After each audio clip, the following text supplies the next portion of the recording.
Հարցս ուղղում եմ կառավարության ղեկավարին, ակնկալելով առանց խուսանավումների եւ առանց մանևրելու պատասխան։ Ամփոփելով այս իշխանության պաշտոնավարման 3 տարիները, մենք ունենք հետեւյալ պատկերը. Պարտված պետություն, հազարավոր զոհեր, Արցախից Հայաստան տեղափոխված շուրջ 40,000 ընտանիքներ, որոնք ունեն սոցիալական լուրջ խնդիրներ, տնտեսական կոլապս, վերջին 11 ամիսների ընթացքում շուրջ 7.5% հնայի անկում, ներդրումների զրոյական մակարդակ,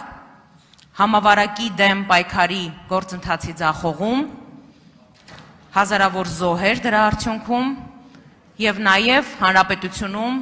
ձևավորված միմյանց հանդեպ թշնամանքի մթնոլորտ։ Այս ամենից պարզ է դառնում մեկ բան, որ այս իշխանությունը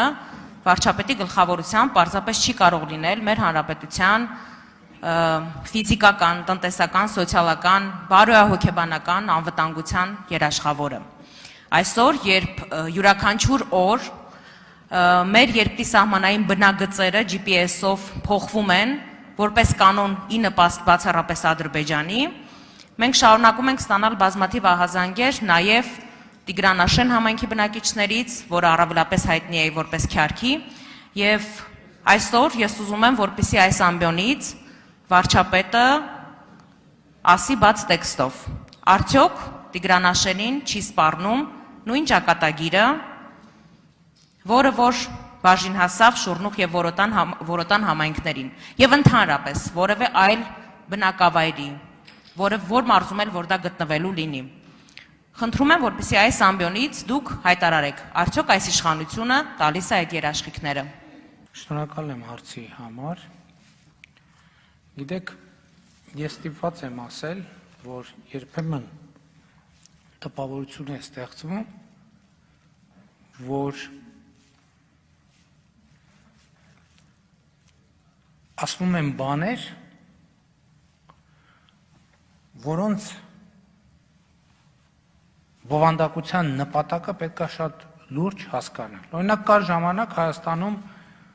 կային քաղաքական գործիչներ, որոնք հայտարարում էին, ասում էին, որ Ալիևի տեղը լինեմ, ես հիմա կհարձակվեմ։ Շատ հարմար ժամանակ է, որովհետև հարմար է հատկապես այստեղից մտնել եւ այստեղից դուրս գալ։ Շատ հետաքրքիր կոորդինատներ կան այստեղ եւ այստեղ։ Եվ ասում են հրապարակային մամուլի ասուլիսի ընթացքում։ Գիտեք, էլի ասում եք բանում, Շուռնուխի ճակատագիր որոշել եք դուք 2010 թվականին վարչատարածքային բաժանման մասին օրենքին կողմ քվեարկելով դուք ձեր խմբակցությունը եւ այսօր այս դահլիճում նստած մարդկանցից անձամբ կողմ քվեարկողներ կան այդ օրենքին։ Այն ժամանակ, որ ընդունում էիք այդ օրենքը, դրա մասին չէիք մտածում։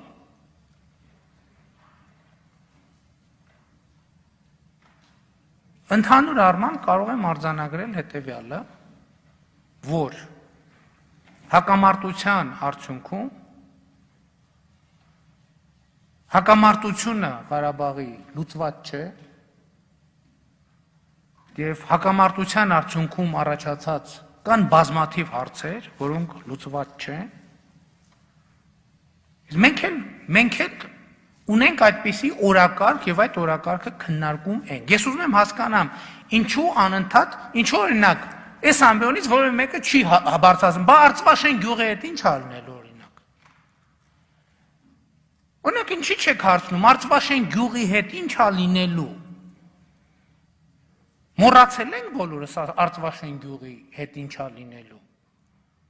Կամ էլի եմ ասում, հերիք ասեք Շուռնուխ, դուք եք որոշել, որ Շուռնուխից են կողմ,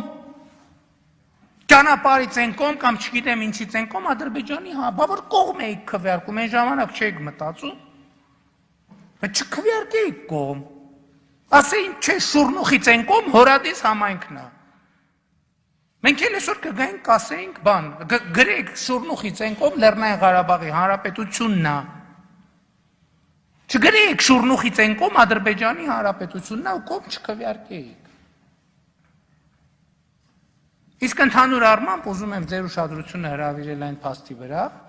որ Հայաստանի Հանրապետությունը, ինչպես Վրաստանի Հանրապետության հետ, այնպես էլ Ադրբեջանի հետ չի արել սահմանների դեմարկացիա եւ դելիմիտացիա,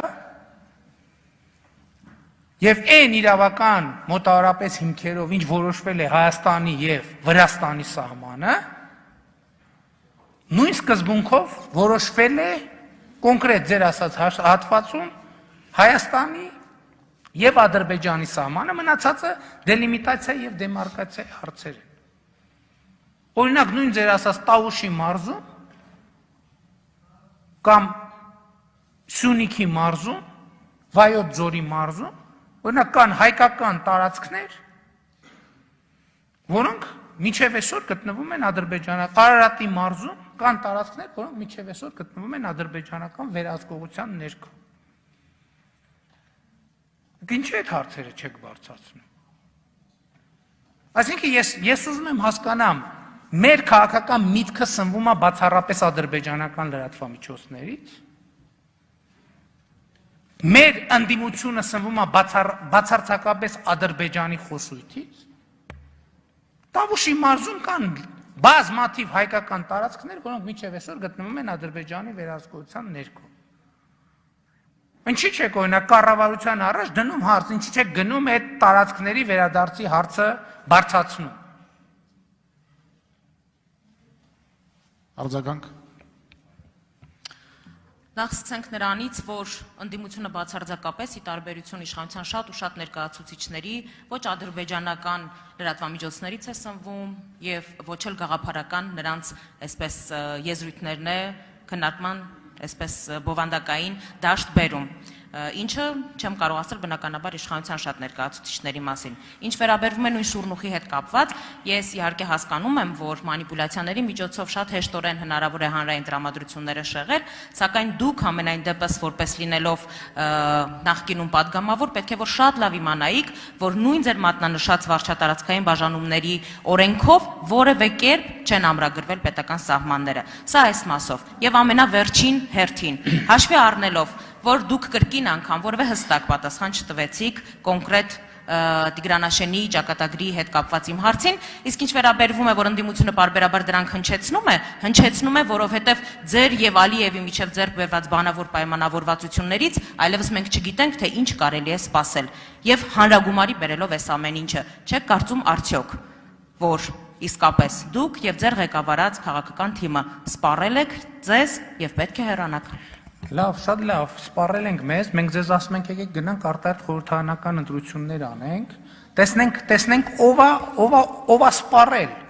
Լավ, սպառել ենք, բայց դուք եք որոշելու սպառել ենք, թե չենք սպառել։ Մենք ասում ենք դուք չեք որոշում, մենք էլ չենք որոշում, թող որոշի ժողովուրդը։ Հետո էլ ասում են, բա ինչի ձեր խմբակցությունում բան, եթե վստահության, չգիտեմ, ինչ հարց ունեք, եթե մեր խմբակցության հետ ամեն ինչ կախված, իրանց հետ կքննարկենք, ձեզ հետ ինչ ենք քննարկում։ Մենք ձեզ ուրիշ բան ենք ասում ենք եկեք, որպեսզի չասեք, այ իշխանությունը ինքը որոշեց ժամկետները, ասում ենք եկեք նստենք իրար հետ որոշենք ժամկետները։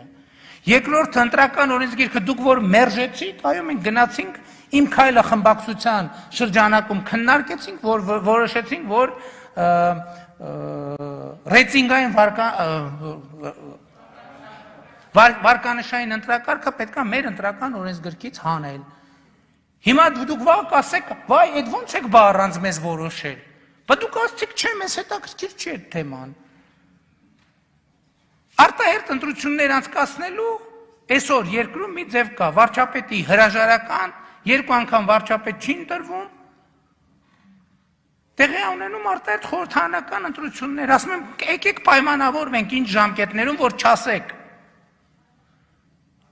Իշխանական խմբակցությունը ինք իրանով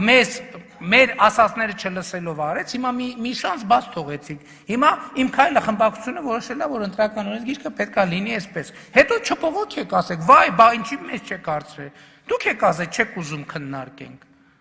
Եվ եթե չեք ուզում քննարկենք, իհարկե իմ քայլը խմբակցությունը իր կազմով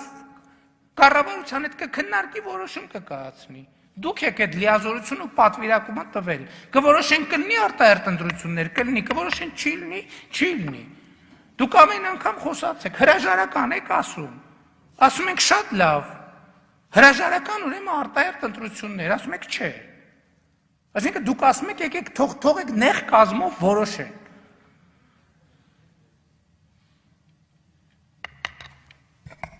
դուք ավելի լավա ձեր քաղաքական խոսույթի մասին մտածեք, ժողովրդի հասցեին ամենավերջին բառերն եք ասում, հիմա դուք ում դեմ եք կառավարության թե ժողովրդի, մեծ հավանականությամբ երկուսի, որովհետև այս կառավարությանը ընտրել է ժողովուրդը, դուք ասում եք չէ, ժողովուրդը թող չընտրի կառավարություն, թող մենք գնանք վրանում նստենք, որոշենք թե ով է Հայաստանի Հանրապետության կառավարությունում, վրանով չեն որոշում,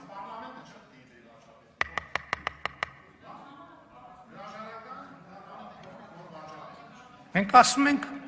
պարլամենտը վարչապետին ընտրել է արդեն, եթե դուք ասում եք եկեք ժողովրդին գնանք հարցնենք, և ժողովուրդն է ընտրել վարչապետին, եկեք գնանք ժողովրդին հարցնենք, եկեք ժամկետները, եկեք թուղթ ստորագրենք, որ մենք այս ժամկետում, այս ընտրական օրենսգրքով, այս ժամկետում անում ենք ընտրություններ, ուրիշ ինչ պայման եք ուզում, եկեք քննարկենք,